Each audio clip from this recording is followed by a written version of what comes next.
গাজীপুরে জেলা প্রশাসক কার্যালয়ের সামনে বৈষম্য বিরোধী ছাত্র আন্দোলনের নেতা কর্মীদের উদ্দেশ্যে গুলি চালিয়েছে দুর্বৃত্তরা। এ সময় একজন গুলিবিদ্ধ হয়েছেন এবং এই বিষয়ে আরও জানাতে গাজীপুর থেকে যোগ দিচ্ছেন সহকর্মী আরাফাতুর রহমান। আরাফাত, এই মুহূর্তে গাজীপুরের কি অবস্থা এবং যে ছাত্রকে উদ্দেশ্য করে গুলি করেছিল দুর্বৃত্তরা, তাদের ব্যাপারে কিছু জানা গেছে কিনা এবং তাদের ব্যাপারে প্রশাসন কি করছে?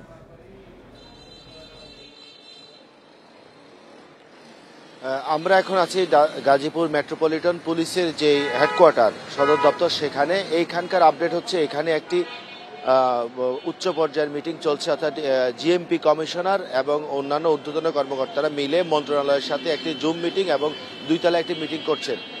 আমরা যতটুকু খবর পেয়েছি যে শুক্রবারের এই ঘটনার পর থেকেই আসলে গাজীপুরে গ্রেপ্তার অভিযান চলছিল এবং সেইটার পরে অপারেশন ডেভিড হান্টার হওয়ার পরে সেই গ্রেপ্তার অভিযান আরও একটু বেগবান হয়েছে এবং সর্বশেষ একটি তথ্য অনুযায়ী গাজীপুর মেট্রোপলিটনের এরিয়াতে যারা আছেন এখানে 25 জনকে গ্রেপ্তার করা হয়েছে এই সহিংসতার বা বৈষম্য বিরোধী ছাত্র আন্দোলনের উপর হামলা এবং গুলিবর্ষণের ঘটনায়। আর গাজীপুর জেলা সেটি গ্রেপ্তার করেছেন 40 জন এবং দোনোজনের সাথে আমরা কথা বলে যতটুকু জানতে পেরেছি যে এই অভিযান চলছে এবং গত রাতে সারা রাতই এই যৌথ বাহিনীর অভিযান চলেছে।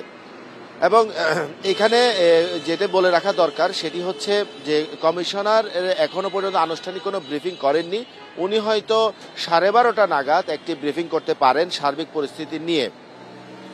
আরেকটি এখনো পর্যন্ত ওই যে গোলাগুলির ঘটনা বা মারামারির ঘটনা সদর থানায়, যেটি জয়দেবপুর থানা হিসেবে পরিচিত, সেইখানে একটি মামলা করার কথা রয়েছে। সেই মামলাটি একটু পরে হয়তো এখনো প্রক্রিয়াধীন রয়েছে, এখনো মামলাটি লেখা হয়নি।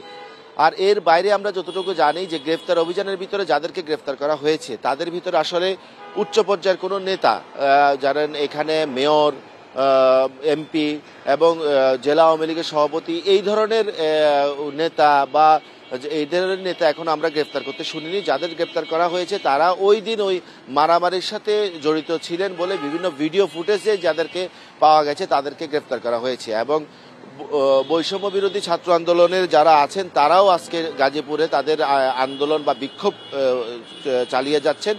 আশা করি যে এই বিক্ষোভের পরে আজকে 12:30টার সময় জিএমপি কমিশনের ব্রিফিংয়ে আমরা আরও গুরুত্বপূর্ণ তথ্য জানতে পারবো।